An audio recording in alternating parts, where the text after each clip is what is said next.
श्री राधे श्याम।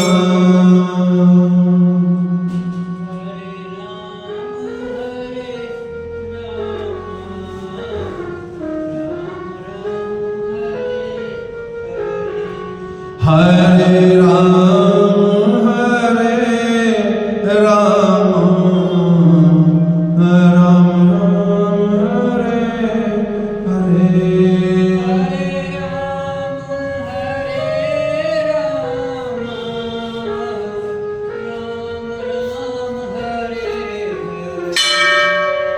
हरे कृष्ण राधा कृष्ण हरे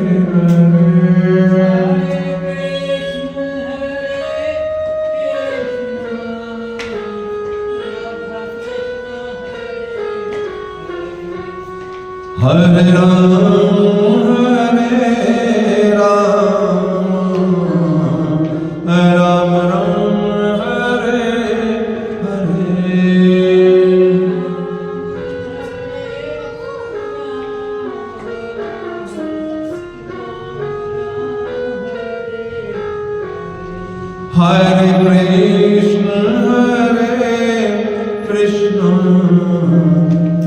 राधा कृष्ण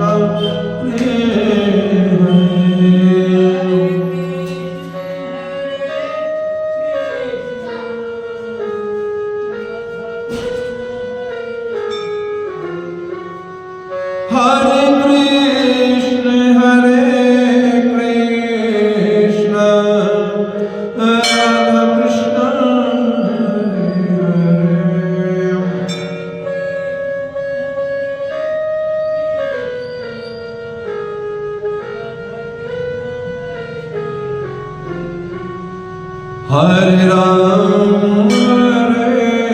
राम राम हरे हरे।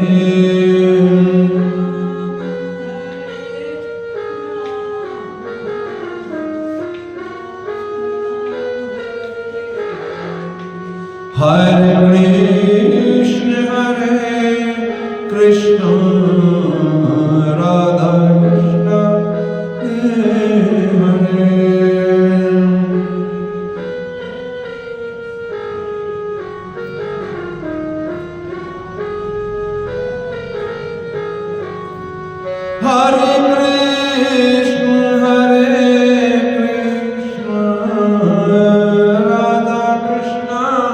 हरे हरे।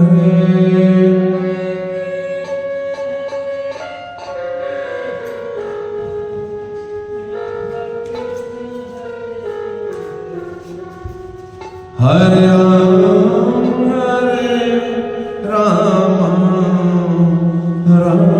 राम हरे हरे।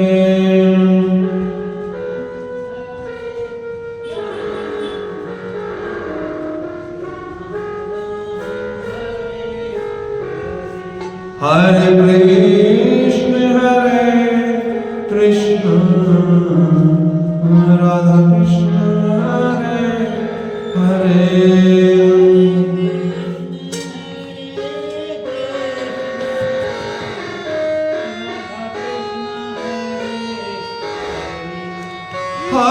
राम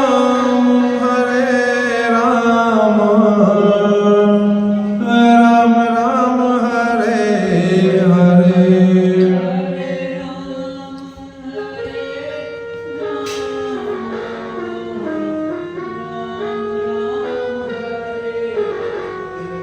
हरे कृष्ण राधा कृष्ण हरे।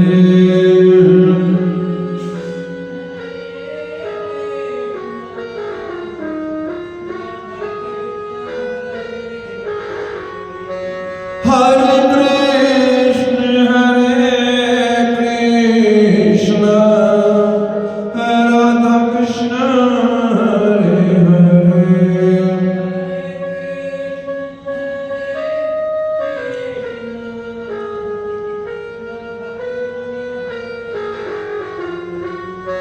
हरे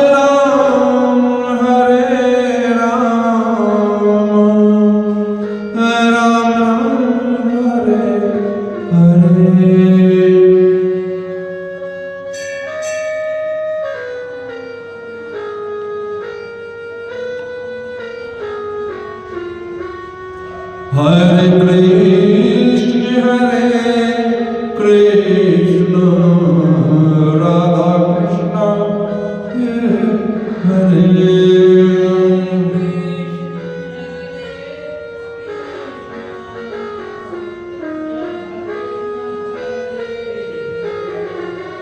Hare Ram Ram Ram Hare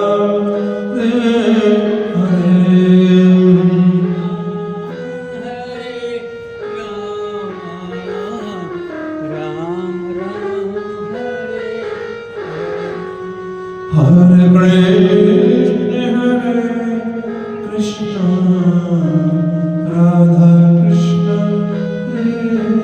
Hare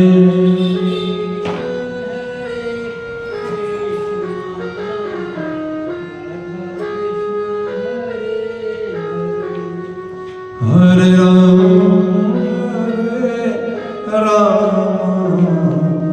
Ram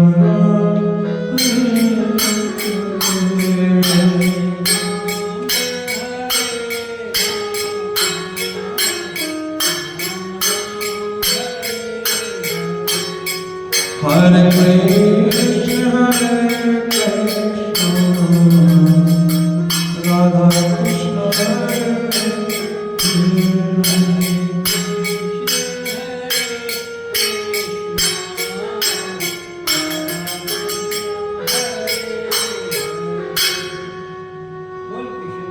Bhagwan ki jai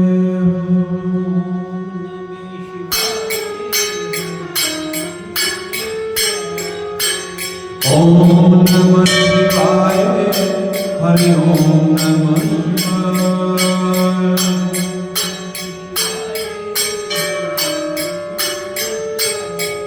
Bole Shankar ki aaye Hari Om Namah Shivaya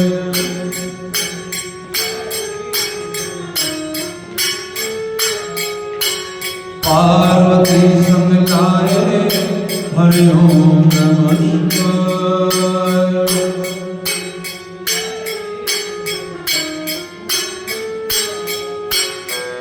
Om Namah Shivaya Hari Om Namah Shivaya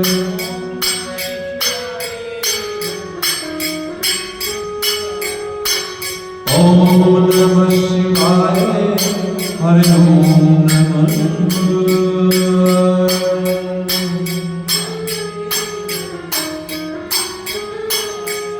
Bole Shankar ji aaye Hari Om Namah Shivaya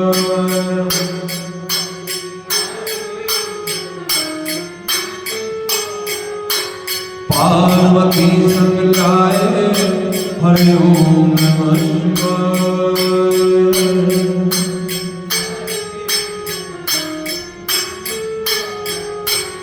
Om Namah Shivaya Hari Om Namah Shivaya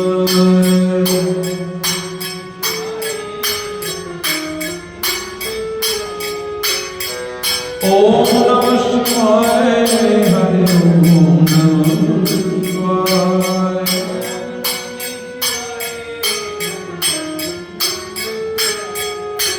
Om Namah Shivaya Hari Om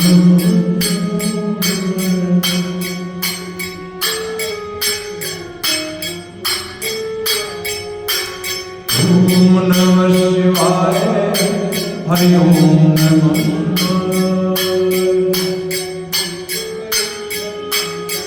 जब जब भेंट पड़ी भक्तों पर जब जब भेंट पड़ी संतन पर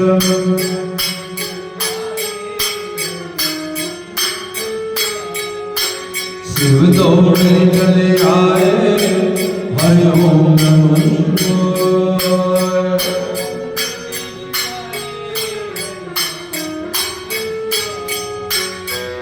ओम नमः शिवाय हरि ओम नमः शिवाय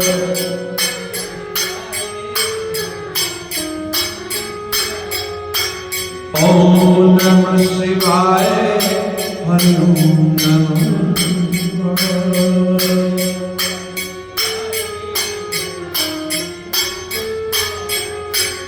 ओम नमः शिवाय हरि ओम नमः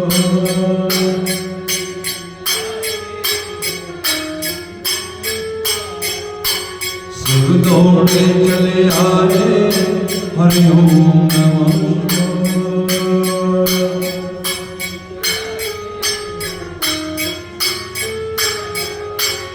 ओम नमः शिवाय हरि ओम नमः मान की जय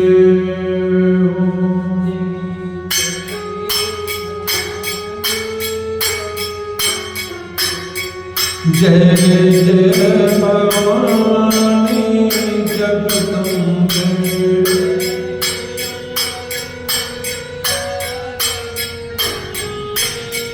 जय श्री रानी मैया जगदम्बे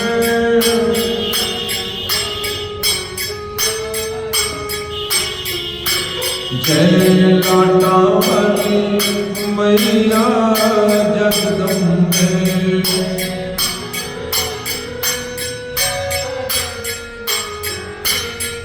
जय जय भवानी जगदम्बे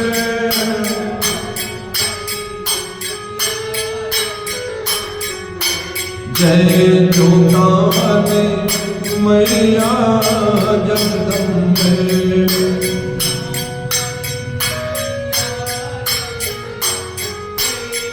जय कुआ वाली मैया जगदम्बे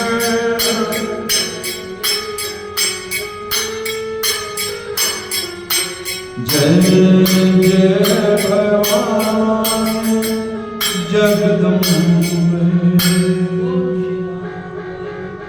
माता तेरी सदा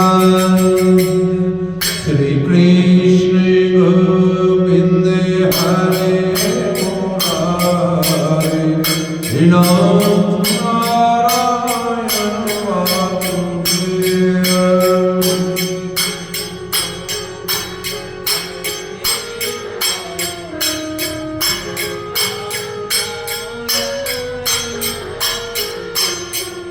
श्री राधा कृष्ण गोविंद हरे मुरारे नाथ नारायण वासुदेव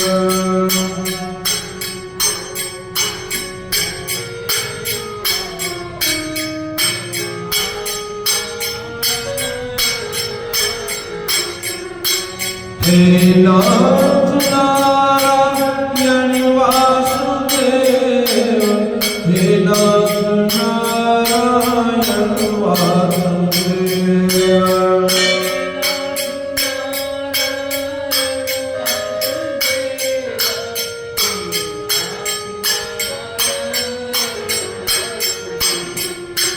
श्री कृष्ण गोविंद हरे मुरारे नाथ नारायण वासुदेव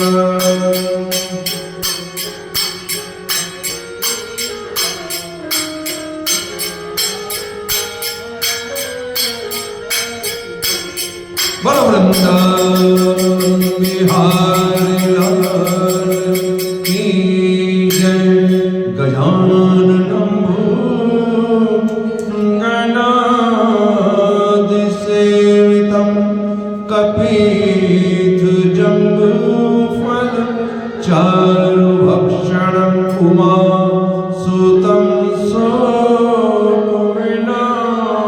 सोमविनाशकारकं नमामि विघ्नेश्वर पादपङ्कजं नमामि विघ्नेश्वर पादपङ्कजं बोलो श्री गणेश जी महाराज की जय श्री वृंदावन बिहारी लाल श्री सत्यनारायण स्वामी की जय।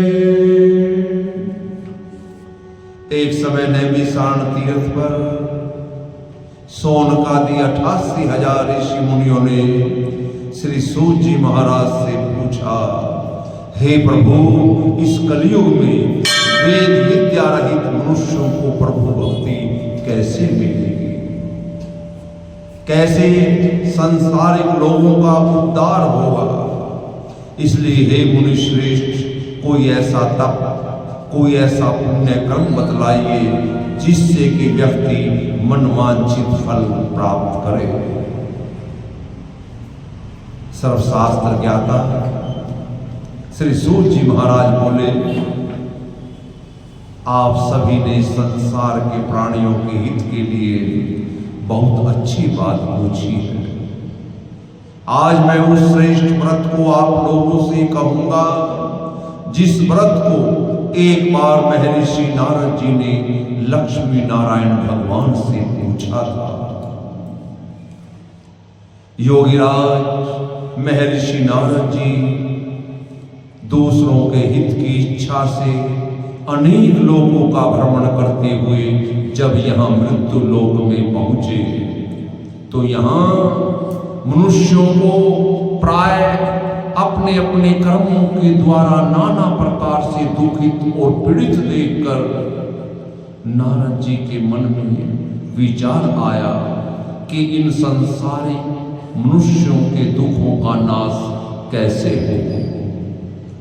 और ऐसा मन में विचार करके महर्षि नारद जी विष्णु लोक गत्वा विष्णु लोक में गए, जहां भगवान श्वेतवर्ण शंख चक्र गदा पद्म लिए हुए चतुर्भुजी नारायण वरमाला पहने हुए, उनको देखकर महर्षि नारद जी दूर से ही उनकी स्तुति करने लगे और बोले स्तुति करते हुए, हे नारायण, आप अत्यंत शक्ति से संपन्न हैं, मन तथा वाणी आपको नहीं पा सकती, आपका आदि मध्य अंत नहीं है, निर्गुण स्वरूप और सृष्टि आदि भक्तों के दुखों को नाश करने वाले हे नारायण, मेरा आपको बारंबार नमस्कार है। नारद जी से ये स्तुति सुनकर भगवान विष्णु बोले, हे मुनि श्रेष्ठ नारद, आज आपका आगमन कैसे हुआ? निसंकोच होकर बतलाओ, आपके मन में क्या है? महर्षि नारद बोले, हे नारायण, मैं जब अनेक लोकों में घूमता हुआ मृत्यु लोक में पहुंचा और वहां के लोगों को नाना प्रकार से पीड़ित और दुखित देखा तो मेरा मन बड़ा व्याकुल हो गया। अगर हे नाथ मुझ पर दया रखते हैं तो इन कलयुगी मनुष्यों के दुखों का कैसे विनाश हो? भगवान बोले, हे नारद, मनुष्यों की भलाई के लिए तुमने बहुत अच्छी बात पूछी है। ऐसा कर्म जिसके करने से मोह छूट जाता है, बहुत पुण्य देने वाला, इस मृत्यु लोक में एक अति उत्तम दुर्लभ व्रत है। और आज मैं प्रेमवश हे महर्षि नारद तुम्हें बतलाता हूं। वो व्रत है श्री सत्यनारायण स्वामी का, जो स्त्री पुरुष बड़ी श्रद्धा से इस व्रत को रखते हैं, निसंदेह उनकी समस्त मनोकामना पूर्ण होते हुए अंत में मोक्ष को प्राप्त होते हैं। भगवान बोले, ये व्रत दुख शोक आदि को दूर करने वाला, धन धान्य को बढ़ाने वाला, सौभाग्य और संतान को देने वाला, व्यक्ति की प्रत्येक स्थान पर विजय दिलाने वाला, ये व्रत भक्ति और श्रद्धा के साथ अगर मनुष्य इस व्रत को करे, बंधु बांधवों को एकत्रित करके भगवान नारायण का पूजन करे, किसी श्रेष्ठ ब्राह्मण को बुलाकर धर्म प्रायण होकर पूजा करे, भक्ति भाव से निवेद्य फल फूल भगवान को अर्पण करे तो निसंदेह उसकी मनोकामना तो पूर्ण होगी ही, साथ में वो व्यक्ति इस संसार के समस्त सुखों को भोगता हुआ अंत में मेरे चरणों में वास करेगा। इसलिए मनुष्य को चाहिए बड़ी श्रद्धा से आज के दिन इस व्रत को रखे, ओम नमो भगवते वासुदेवाय इस महामंत्र का जप करे, भगवान के आगे नृत्य करे और भगवान का मनन करते हुए जो व्यक्ति विशेषकर इस कली काल में भूमि पर इस उपाय को करता है निसंदेह वो भगवान को प्रिय होता है। इति श्री सत्यनारायण व्रत कथा प्रथम अध्याय में समाप्तम। श्री विष्णु भगवान की जय। श्री सूत जी महाराज बोले, हे सोनकादि ऋषि मुनियों, सबसे पहले एक सुंदर काशीपुरी नगर में एक बड़ा निर्धन ब्राह्मण हुआ करता था। उस ब्राह्मण ने इस व्रत को बड़ी श्रद्धा से किया और व्रत के प्रभाव से उस ब्राह्मण की सारी कंगाली दूर हो गए।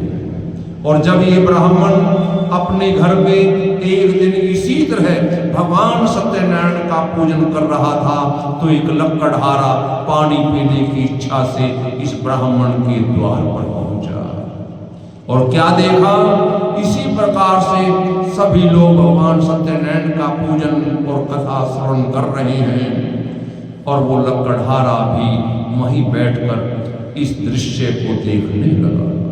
कुछ देर के उपरांत कथा की समाप्ति हुई और समाप्ति पर लकड़हारे ने पूछा कि हे ब्राह्मण देवता, आप ये क्या कर रहे हैं? ब्राह्मण ने बतलाया, ये भगवान श्री सत्यनारायण स्वामी का व्रत है और जब से मैं इस व्रत को कर रहा हूं तब से मेरी सारी की सारी कंगाली दूर हो गई है और मैं धन धान्य से भरपूर आनंद से इस संसार में समय व्यतीत कर रहा हूं। लकड़हारे के मन में विचार आया, मैं भी इस व्रत को बड़ी श्रद्धा से करूंगा। और लकड़हारे ने ये जब व्रत करना प्रारंभ किया, वो लकड़हारा जो अपने सर पर लकड़ियों का गट्ठा रखकर एक स्थान से दूसरे स्थान पर बेचने जाया करता था, भगवान सत्यनारायण जी की ऐसी कृपा हुई कि वो लकड़हारा अपने नगर का सबसे उच्च कोटि का लकड़ियों का व्यापारी बन गया। ये है भगवान श्री सत्यनारायण की महिमा। जो स्त्री पुरुष इस व्रत को रखते हैं निसंदेह वो अपने कंगाली से तो दूर होते ही हैं, अंत में समस्त रोग आदि और दुखों से उनको छुटकारा मिलता है। इसी श्री द्वितीय व्रत कथा अध्याय समाप्तम। अब तीसरे अध्याय में बतला रहे हैं कि उल्कामुख नाम का एक बड़ा बुद्धिमान राजा हुआ करता था। राजा सत्यवक्ता जितेंद्रिय, प्रतिदिन देव स्थानों पर जाना, दीन दुखियों की सहायता करना। राजा और रानी बड़ी श्रद्धा से इस सत्यनारायण भगवान के व्रत को रखा करते थे। आज ही का दिन था भगवान सत्यनारायण के व्रत का। राजा रानी भद्राशील नदी के किनारे जो भगवान सत्यनारायण का मंदिर था वहां बैठे हुए भगवान का पूजन अर्चन कर रहे थे।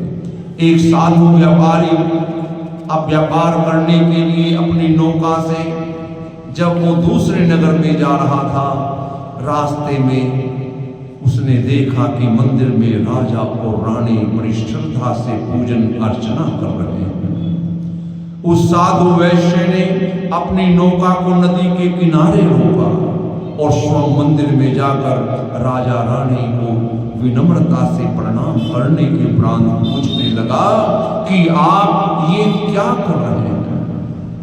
आपको ये सब पुण्य कर्म करने की क्या आवश्यकता है? राजा तो स्वयं वैसे ही नारायण का रूप होता है।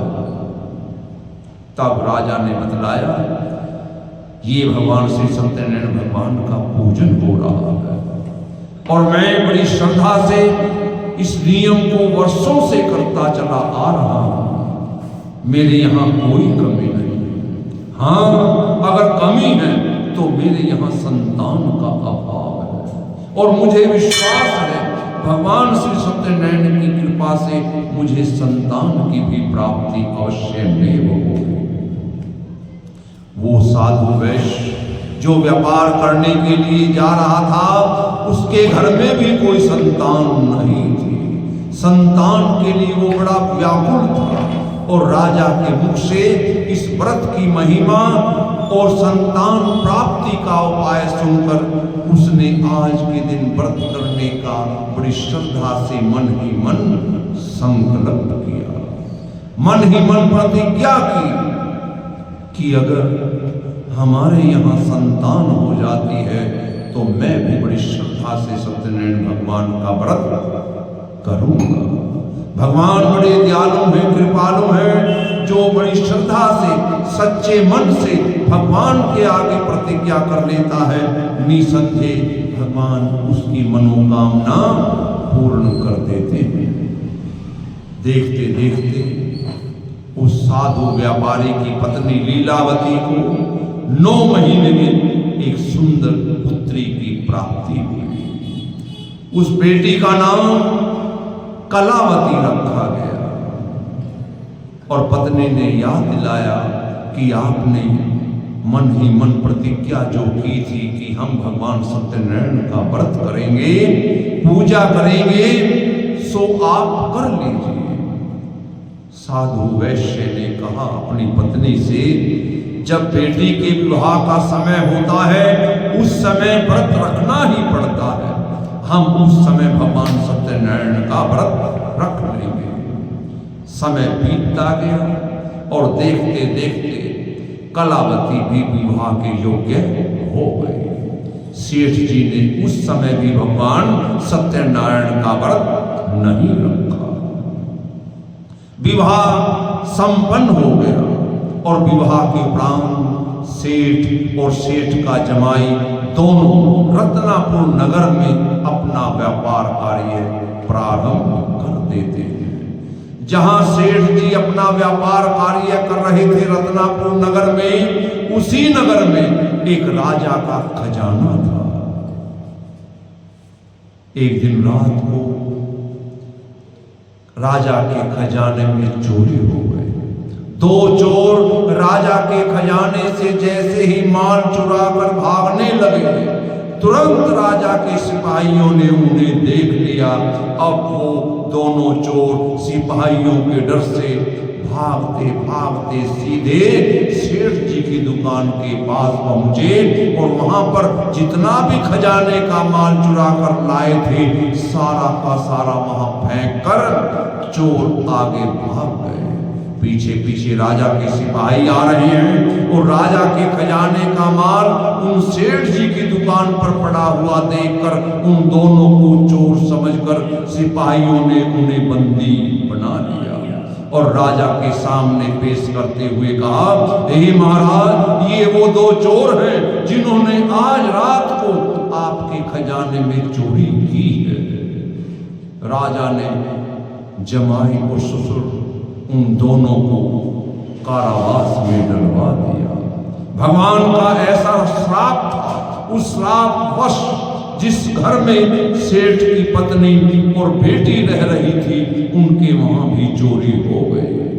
चोर घर का सारा माल चुरा कर ले गए।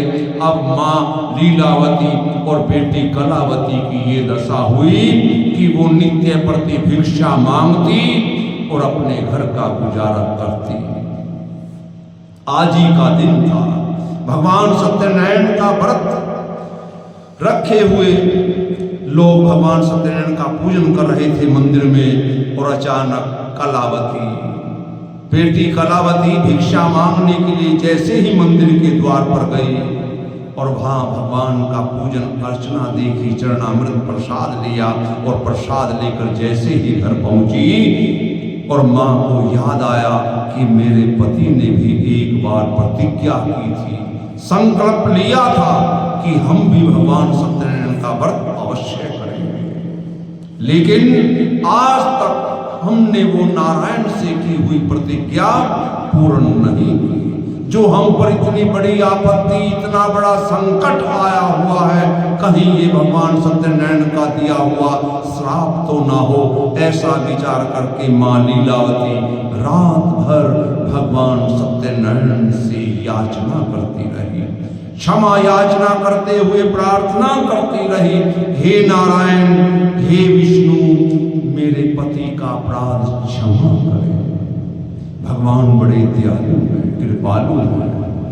एक ही रात की तपस्या से, लीलावती की एक ही रात की प्रार्थना से भगवान सत्यनारायण प्रसन्न हुए और सपने में उस राजा को भगवान ने अपने दर्शन देते हुए कहा, हे राजन, जो तुम्हारे कारावास में जमाई और ससुर ये दो साधु वैश्य बंदी हैं, उन्हें कल सूर्य उदय होने से पहले रिहा कर दो, छोड़ दो। अगर हे राजन तुमने ऐसा नहीं किया तो तुम्हारा राजपाट सब कुछ नष्ट हो जाएगा, क्योंकि इन्हें किसी देवता का दिया हुआ श्राप था और अब वो श्राप समाप्त हुआ। तुरंत राजा की निद्रा खुली और ब्रह्म मुहूर्त का समय था। सुबह सवेरे जो सपना आता है वो निसंदेह सत्य ही होता है। तुरंत राजा ने अपने मंत्रियों को बुलाया और उन दोनों को कारावास से रिहा कर दिया। जितना भी धन उनका लिया था उससे 4 गुना धन देकर उनको उनके घर जाने के लिए भेज दिया। इति श्री तृतीय व्रत कथा अध्याय समाप्तम। बोलो श्री विष्णु भगवान की जय। अब चौथे अध्याय में बतला रहे हैं, सेठ जी अपने जमाई सहित नौका में बैठे हुए अपने गांव जा रहे हैं और भगवान नारायण फिर उनकी परीक्षा लेने के लिए नदी के किनारे, जहां से सेठ जी की नौका को गुजरना होता है, वहीं रास्ते में नदी के किनारे भगवान नारायण दंडी स्वामी का रूप धारण करके विराजमान हैं। और जैसे ही सेठ जी की नौका दंडी स्वामी जी के पास से निकलने लगी, भगवान दंडी स्वामी ने कहा कि हे सेठ जी, हमें भी कुछ जाते जाते दान दक्षिणा दे जाओ। सेठ जी ने कहा, हे महर्षि, मेरी नौका में तो लता पता आदि ही है, हम तो पहले ही बहुत दुखी हैं, हमारे पास कुछ नहीं। तुरंत दंडी स्वामी के रूम में बैठे हुए साक्षात नारायण ने कहा, तथास्तु, जो तुम कह रहे हो ऐसा ही होगा।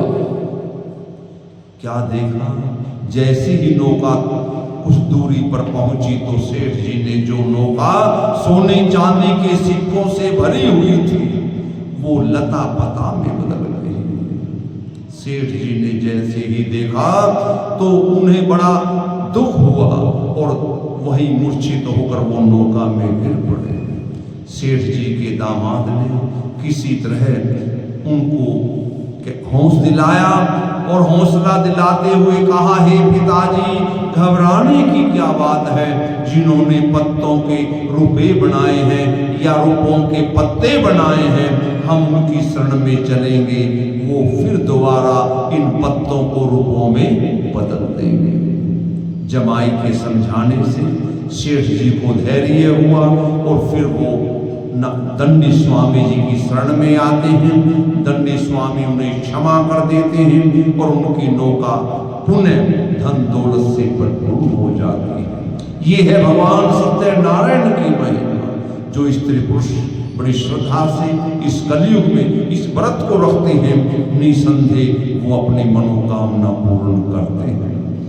अब जैसे ही सेठ जी अपने नगर में पहुंचे, सेठ जी ने अपने नौकर को कहा, जाओ हमारे घर जाकर संदेश दे दो कि हम नगर में पहुंच चुके हैं। सेठ जी का नौकर घर गया।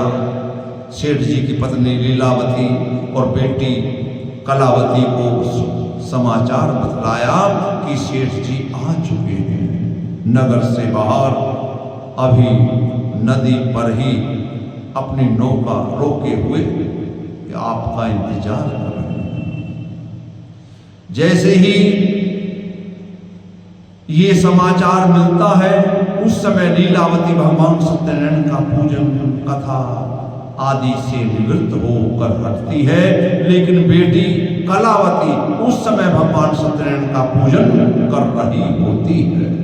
लेकिन अपने पिताजी और अपने पति का समाचार सुनकर के वो आ गए हैं। वो तुरंत बीच में ही इस पूजन और कथा को बंद करके अपनी माँ लीलावती के साथ जैसे ही नदी के किनारे पहुंची, जिस नौका में उसका पति और पिताजी आ रहे थे, वो नौका नगर गांव में आते ही डूब गए। कलावती के पिता तो किसी तरह अपनी जान बचाकर जल से बाहर निकल आए, लेकिन बेटी का पति का तो शव भी बरामद नहीं हुआ। बड़ी दुखदायक हो गई। आकाशवाणी हुई, अगर तुम्हारी बेटी इसी समय घर जाकर भगवान सत्यनारायण का पूजन करेगी, कथा श्रवण करेगी और उसके उपरांत वो नदी के किनारे पहुंचेगी, तो उसको उसका पति जीवित अवस्था में मिलेगा। आज के दिन बेटी कलावती ने बड़ी श्रद्धा से भगवान सत्यनारायण का पूजन किया। ओम नमो भगवते वासुदेवाय इस महामंत्र का जप करते हुए जैसे ही पुनः नदी के किनारे पहुंची, तो उसको उसका पति जीवित अवस्था में मिला। ये है भगवान श्री सत्यनारायण की महिमा। जो स्त्री पुरुष इस व्रत को करेंगे, निसंदेह वो अपने ऐसे ही संकटों से छुटकारा पाते हुए अपनी मनोकामना को पूर्ण करेंगे। इति श्री चतुर्व्रत कथा अध्याय समाप्तम। अब 5वें अध्याय में बतला रहे हैं, एक तुंगध्वज नाम का राजा हुआ करता था। एक दिन ये राजा वन में शिकार खेलने गया हुआ था, और शिकार खेलने के उपरांत जब ये राजा एक वृक्ष के नीचे बैठा हुआ विश्राम कर रहा था, तो वहीं कुछ ही दूरी पर ग्वाले लोग अपने अपने छोटे छोटे मकानों में भगवान श्री सत्यनारायण का पूजन कर रहे थे। कुछ देर के उपरांत कथा की समाप्ति हुई। ग्वालों ने आपस में प्रसाद वितरण किया और एक दो ग्वाले भगवान का प्रसाद चरणामृत लेकर राजा के निकट पहुंचे। उन ग्वालों को ये नहीं मालूम कि ये हमारे देश के राजा हैं। ग्वालों ने जाकर जैसे ही राजा को प्रसाद देना चाहा, तो राजा उनकी तरफ टेढ़ी टेढ़ी नजरों से देखने लगा और बोला कि क्या तुम मुझे नहीं जानते मैं कौन हूं? ग्वालों ने कहा नहीं। राजा ने कहा मैं इस पृथ्वी का मालिक हूं, यहाँ का मैं राजा हूं। जो ये सूखी पिंजरी तुम मेरे पास लेकर आए हो, तुम्हें कुछ सोचना चाहिए। मेरे यहाँ सैकड़ों गाय दूध देने वाली हैं, मेरे यहाँ कोई कमी नहीं। ऐसा सुनकर राजा की वार्तालाप ग्वालों ने सोचा, ऐसा तो कोई व्यक्ति होता ही नहीं जो भगवान के प्रसाद का ऐसा निरादर करे या लेने से मना करे।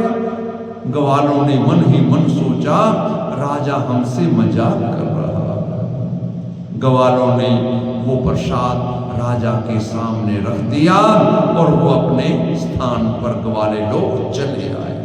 राजा इतना अभिमान में चूर था कि प्रसाद तो लेना दूर रहा, प्रसाद को छुआ भी नहीं, नमस्कार भी नहीं किया, और वहीं प्रसाद को छोड़कर राजा जैसे ही महलों में पहुंचा, तो राजा का राजपाट सब कुछ अस्त व्यस्त मिला। त्राही त्राही हो रही है राजा के महल में। तुरंत राजा को ध्यान आया, आज हमसे एक ही अपराध हुआ है, वो भगवान श्री सत्यनारायण के प्रसाद का।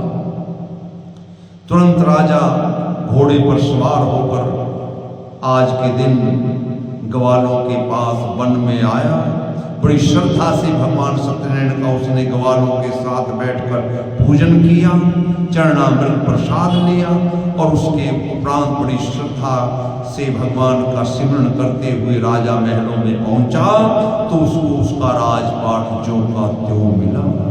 ये है भगवान सत्यनारायण की महिमा। जो मनुष्य इस परम दुर्लभ व्रत को करेगा, भगवान नारायण की कृपा से उसे धन धान्य की प्राप्ति होगी। निर्धन को धन, बंदी को बंधन से मुक्ति और निर्भयता, संतानहीनों को संतान, सब मनोरथों को पूर्ण करने वाला, अंत में वैकुंठ धाम देने वाला ये श्री सत्यनारायण भगवान का व्रत है। और जिन्होंने पहले इस व्रत को किया उनके दूसरे जन्म की भी कथा सुनो। वृद्ध सतानंद ब्राह्मण, उन्होंने सुदामा का जन्म लेकर मोक्ष पाया। उनका मुख नाम का राजा दशरथ होकर वैकुंठ धाम को प्राप्त हुआ। ये साधु नाम का वैश्य मोरध्वज बनकर उसने अपने पुत्र को भगवान को प्रसन्न करने के लिए आरे से चीरकर मोक्ष पद पाया। महाराजा तुंगध्वज ने स्वयंभू होकर भगवान में भक्ति युक्त कर्म करके मोक्ष पद की प्राप्ति की। इस कलयुग में इस भूमि पर संसार के लोगों को इस व्रत को बड़ी श्रद्धा से करना चाहिए और निसंदेह व्रत करने के प्रभाव से मनुष्य अपनी मनोकामना को पूर्ण करता है। इति श्री सत्यनारायण व्रत कथा अध्याय ही संपूर्ण समाप्तम। बोलो श्री विष्णु भगवान की जय।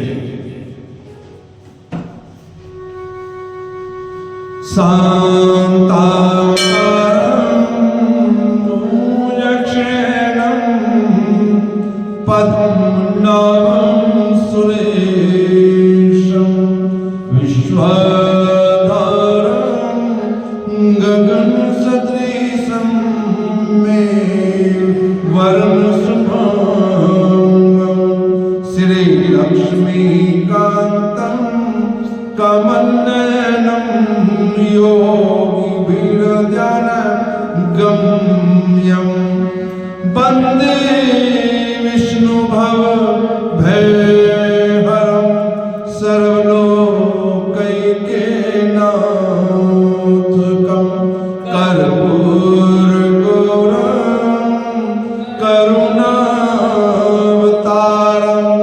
संसारसारं भुजगेन्द्रहारं सदा वसन्तं हृदयारविन्दे भवं भवानी सहितं नमामि भवम्। त्वमेव माता त्वमेव बन्धु च सखा त्वमेव विद्या त्वमेव सर्वं मम देव देव त्वमेव सर्वं मम देव देव। सर्वे भवन्तु सुखिनः सर्वे सन्तु निरामया सर्वे भद्राणि पश्यन्तु मा कश्चित् दुःखभाग् भवेत्। धर्म की जय हो, धर्म का प्राणियों में विश्व का गौ हत्या सनातन धर्म की जय। श्री सत्यनारायण स्वामी की जय। हे माई सच्चिया त्रिभुजिया जोता वाले माता तेरी सदा ही जय। श्रीमद्भागवत महापुराण की जय। श्री सुखदेव जी महाराज की जय। बोलो बजरंगी हर हर हर।